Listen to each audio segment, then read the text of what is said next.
इसलिए मैं कोशिश सब चीज़ जो कुछ चीज़ें हैं जो बीच में छोड़ रही हूँ स्टेप बाय, क्योंकि तुम लोग पढ़ पाओ, जब खुद पढ़ पाओ तो उसको कर पाओ, इस हिसाब से मैं ले रही हूँ। ठीक है, यूटिलिटी सबको समझ में आ गया।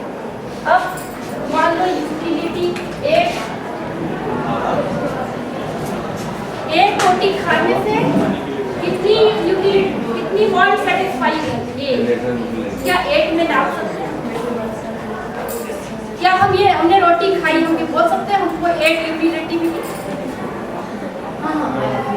नो मैम, नहीं कह सकते आप टोटल यूटिलिटी नहीं कोई।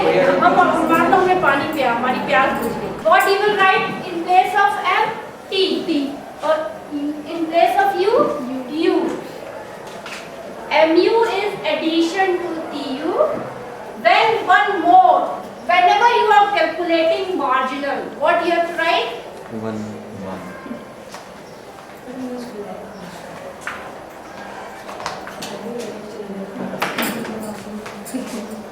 It is addition to tu. One more unit of commodity is consumed. ये देखो इधर बच्चों, consume. अभी यदि यही MC होता, it is addition to TC. When one more unit of commodity is consumed नहीं होता, produce. आया समझ में? तो ये एक रोटी खाई हमें कितनी हमारी वांट सेटिस्फाई हुई, वो क्या होगा? पहली रोटी की मार्जिनल यूटिलिटी। अब एक रोटी खाने के बाद थोड़ी वांट सेटिस्फाई हो चुकी है, भूख मिट चुकी है, अब दूसरी रोटी खाई तो वांट सेटिस्फाई होगी लेकिन उतनी नहीं होगी। पहली रोटी से कितनी हुई? 8, दूसरी रोटी से कितनी हुई? 6। अब तीसरी रोटी खाई मतलब और भूख मिट चुकी है, तो जो यूटिलिटी हमारी वांट सेटिस्फाई होगी वो क्या होगी? और कम होगी। और कम होगी।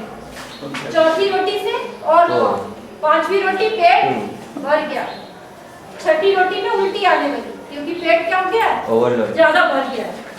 आया कंसेप्ट समझ में? तो देखो एक पॉइंट जो मैं यहाँ छोड़ के जा चुकी हूँ, ये है पुराना कंसेप्ट। जब नए नए इकोनॉमिस्ट, मतलब मॉडर्न कंसेप्ट नहीं है, मॉडर्न ये पुराना कंसेप्ट था जिन्होंने यूटिलिटी को मेजर करने की कोशिश की। They said utility can be measured. ठीक है, तो उन्होंने यूटिलिटी को 8, 4, 6, 4, 2 ऐसे करके मेजर किया। लेकिन प्रैक्टिकल लाइफ में हम क्या देखते हैं, यूटिलिटी को हम नंबर नहीं दे सकते। इट कैन बी रैंक कि प्यास अच्छी तरह बुझ गई, प्यास थोड़ी बुझी है ना, लेकिन it can not be said that 8 प्यास बुझी कि 4 प्यास बुझी। तो ये जो हमारे क्लासिकल इकोनॉमिस्ट थे वो क्या कहते थे? वो क्या कहते थे कि यूटिलिटी कैन बी मेजर्ड। अब यूटिलिटी के 2 कंसेप्ट हैं। कौन से 2 कंसेप्ट? एक यूटिलिटी मेजर करने के 2 कंसेप्ट हैं। एक है कार्डिनल अप्रोच और एक कौन सा अप्रोच है? Ordinal approach.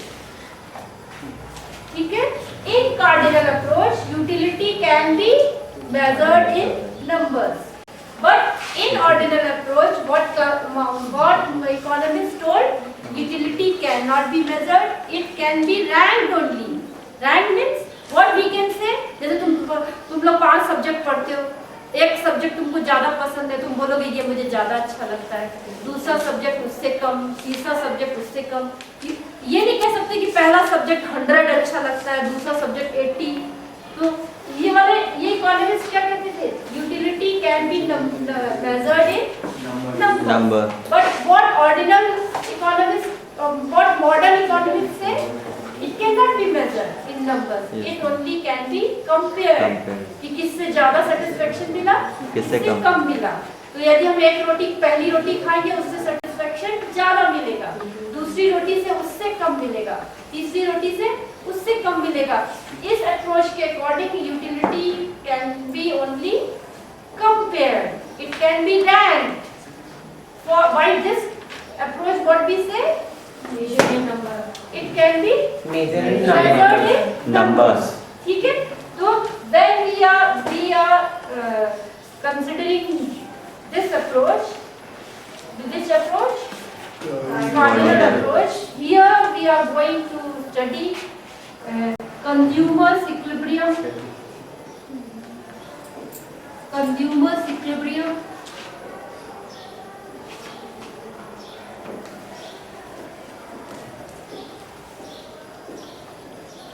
consumers equilibrium in case of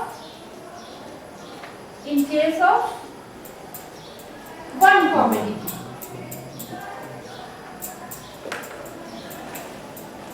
Or here we are going to study one again in case of two commodities. Here we are going to study only in case of two commodities. What I am trying to tell you, listen. By utility approach, ठीक है? You understood what is utility? Yes, You ma'am. understood what is marginal utility? Marginal utility means पहली रोटी से 8 satisfaction, दूसरी रोटी से 6 satisfaction, तीसरी रोटी से 4, ठीक है? आया समझ में? Now what is total utility? देखो what I am telling you, पहली रोटी से 8 सेटिस्फेक्शन, दूसरी रोटी से 6 सेटिस्फेक्शन, एक रोटी से कितना सेटिस्फेक्शन? 8, 2 से 14, दोनों को हमने क्या किया? प्लस, ठीक है? 3 रोटी से 8 + 6 + 4 कितना हो गया? 18। आया समझ में? जब भी मार्जिनल निकालेंगे तो वहां लिखेंगे पहली रोटी, दूसरी रोटी, तीसरी रोटी, लेकिन जब टोटल निकालेंगे एक रोटी, दो रोटी, तीन रोटी, मतलब 3 रोटी खाई तो कितना सेटिस्फेक्शन मिला? अब 4 रोटी खाई तो कितना सेटिस्फेक्शन मिला? 20। 5 रोटी खाई तो कोई सेटिस्फेक्शन नहीं मिला क्योंकि पेट क्या हो चुका था? फुल। ये भी 20 फुल हो गया, मतलब 5 से ज्यादा खाना भी नहीं चाहिए। सबसे सेटिस्फेक्शन टोटल यूटिलिटी कितना हुआ? लेकिन यदि वैसे देखें तो पहली रोटी हमको क्या करती है? सबसे अधिक मार्जिनल यूटिलिटी देती है पहली। आया सबको समझ में आ गया? तो ये हो गया हमारा TU। यदि TU निकालना तो कैसे निकालेंगे? MU1 + MU2 + MU3। यदि मान लो 5-6 रोटी की TU निकालनी है, कैसे निकालेंगे? 6 रोटी की सबको 6 रोटी तक सबको जोड़ेंगे, कितना आएगा? ठीक है? TU सबको समझ में आया? अब इसके बाद देखो हमारा अगला टॉपिक है लॉ ऑफ डीएम, जो कि तुम ऑलरेडी अभी समझ चुके हो, लेकिन उसको हम वर्ड्स में कहते हैं। एक रोटी सुबह खाई, एक रोटी दोपहर में खाई, एक रोटी शाम को खाई, खाते हैं? यदि हमारी डाइट 2 रोटी है, 2 रोटी सुबह खाते हैं, 2 रोटी दोपहर में, 2 रोटी शाम को खाते हैं। वो 2 रोटी जो सुबह हमारे हमको सेटिस्फेक्शन देती है, वही 2 रोटी दोपहर में भी सेटिस्फेक्शन देती है, वही 2 रोटी, ठीक है? 6 रोटी हो गई। लेकिन लॉ ऑफ डीएमयू में ऐसा नहीं करना है। लॉ ऑफ डीएमयू में देखो मैंने एजम्पशंस लिखी है। एक तो रोटी एक ही साइज की होनी चाहिए। मान लो हम 6 रोटी खा रहे हैं तो सारी रोटियां क्या होनी चाहिए? एक साइज, ठीक है? लगातार खाना है, 2 सुबह, 2 दोपहर, 2 शाम को नहीं खाना है। एक जगह बैठ के लगातार पहली रोटी, फिर दूसरी रोटी, फिर तीसरी रोटी, कंटीन्यूअस कंजम्पशन होना चाहिए। तीसरा, सारी रोटियां एक जैसी होनी चाहिए। कोई मान लो एक बूंद हम पानी डालेंगे, क्या प्यास बुझेगी? कम से कम 1 गिलास पानी होना चाहिए। रोटी यदि हमने इतनी छोटी छोटी बनाई है, क्या भूख मिटेगी? नहीं। तो रोटी क्या होनी चाहिए? बहुत बड़ी भी नहीं होनी चाहिए, बहुत छोटी भी नहीं होनी चाहिए। स्टैंडर्ड साइज होना चाहिए, होमोजीनियस होनी चाहिए, मतलब सभी रोटियां एक साइज की होनी चाहिए। और जो कंज्यूमर होना चाहिए क्या होना चाहिए? रैशनल। जो समझदार कंज्यूमर होता है रैशनल, मतलब वो ऐसा नहीं करेगा कि जैसे जैसे 5वीं रोटी खाएगा तो उसको और भूख लगेगी। पहली रोटी खाएगा भूख मिटेगी, दूसरी कोई कंज्यूमर हो सकता है बीमार हो सकता है, तो हो सकता है कितनी भी रोटी खाने के बाद उसकी भूख ना मिटे। और या हम और कुछ केसेस में कह सकते हैं जिसमें लोग एडिक्ट होते हैं, कितना भी खा लो कम पड़ जाता है। आया? चॉकलेट है, कितना भी खा लो क्या होगा? कम पड़ेगा। क्या पॉइंट आया समझ में? कंज्यूमर कैसा होगा? ये वाला जो कंडीशन है, ये तुम कहीं किसी भी लॉ में लिख सकते हो। रैशनल मतलब हम लोग रैशनल है, हमारे इकोनॉमिक्स उसी के ऊपर लागू होता है जो रैशनल है। ये 4 कंडीशन हो गई। अब लॉ ऑफ डीएमयू देखो। DMU, what is the full form of DMU? Diminishing marginal utility. Very good. Diminishing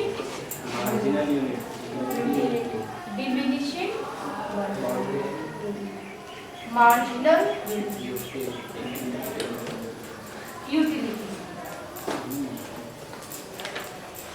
अब अब देखो मार्जिनल यूटिलिटी क्या हो रही है, डिमिनिशिंग हो रही है। सबसे पहले देखो यूटिलिटी कौन सी, मार्जिनल वाली क्या हो रही है, डिमिनिश हो रही है। इधर देखो मार्जिनल यूटिलिटी डिमिनिश हो रही है। कैसे, कब हो रही है, जब हम रोटी को लगातार खा रहे हैं, एक रोटी खाई फिर दूसरी रोटी खाई फिर तीसरी रोटी खाई, तो एमयू क्या हो रहा है, लगातार डिमिनिश हो रहा है। ये हर चीज में होता है, मतलब केवल रोटी की बात नहीं है, तुम गोलगप्पा खाओगे तब भी यही होगा, रसगुल्ला खाओगे तब भी यही होगा। और मान लो तुम्हारे पास कपड़े, पहला सेट कपड़े का खरीदोगे ज्यादा खुशी मिलेगी, दूसरा खरीदोगे उससे कम, तीसरा खरीदोगे, तो कोई भी कॉमोडिटी, कोई घर, पहला घर खरीदोगे बहुत सेटिस्फेक्शन मिलेगा, दूसरा घर खरीदोगे उससे कम सेटिस्फेक्शन। ये जो लॉ बना है, ये वाकई में हम लोगों को ऑब्जर्व करके किसने बनाया, इकोनॉमिस्ट ने बनाया। तो सबको लॉ ऑफ डिमिनिशिंग मार्जिनलिटी समझ में आ गया। लॉ ऑफ डिमिनिशिंग मार्जिनलिटी एक बार देख लो। MU tends to decline as consumption of the commodity increases.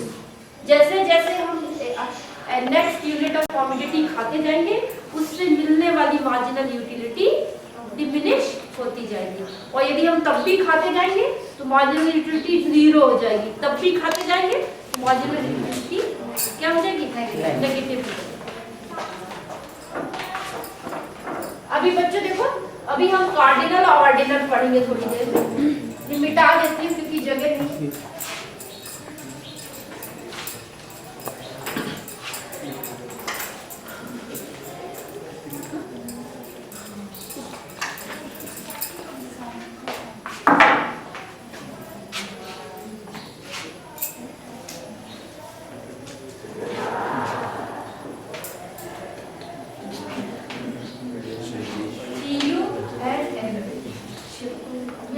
में बता देते हैं। जब देखो बच्चों, जैसे जैसे हम यूनिट्स क्या कर रहे हैं, बढ़ा रहे हैं, we are consuming more units, MU is decreases and TU is increases, then it becomes constant, then it starts falling.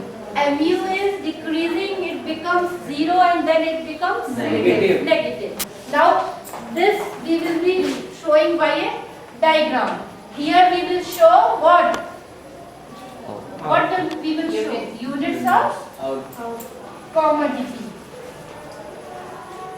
Here what will we show?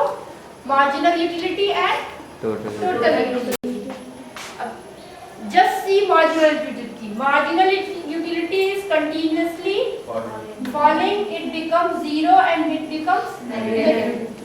Here it is zero and after this it is negative. At this point TU increasing,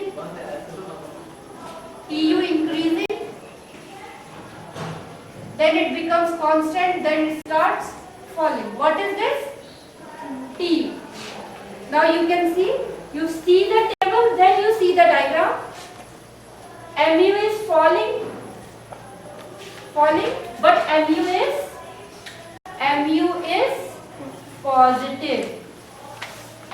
MU is falling, but MU is positive.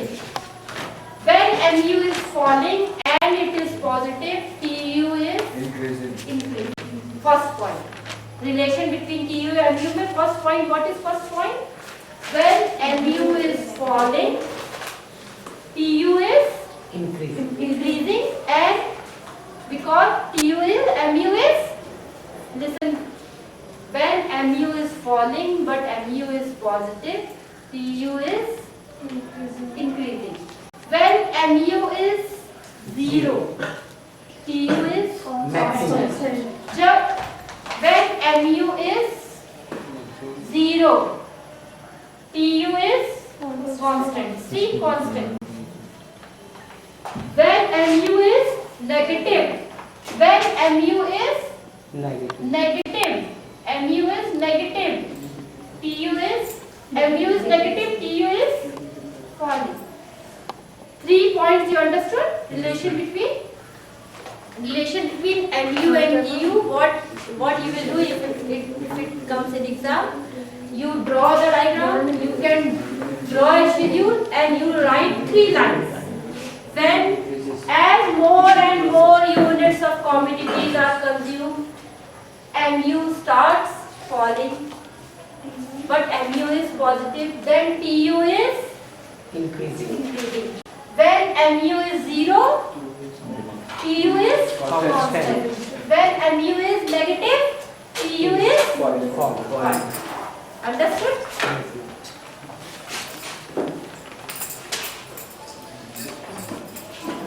Now consumer's equilibrium. Consumer's equilibrium. Which approach? Which approach, children? Cardinal approach. In cardinal approach, we are going to study about 2 cases. One commodity case and 2 commodity case. 2 commodity case. First, we are going to study 1 commodity case. Understood? First, we are going to study 1 commodity case.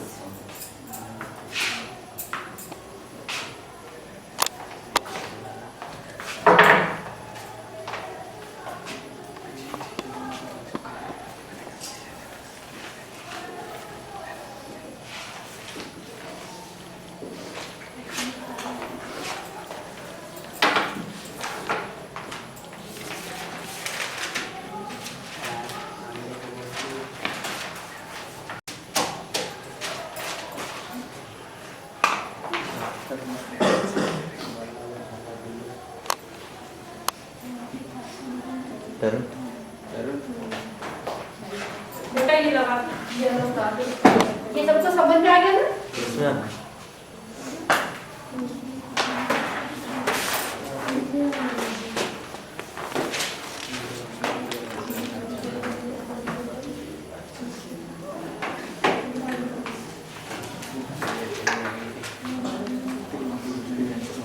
That table you were studying where the consumer got maximum satisfaction. You see? At which point in that table? Where consumer got maximum total utility? At which point?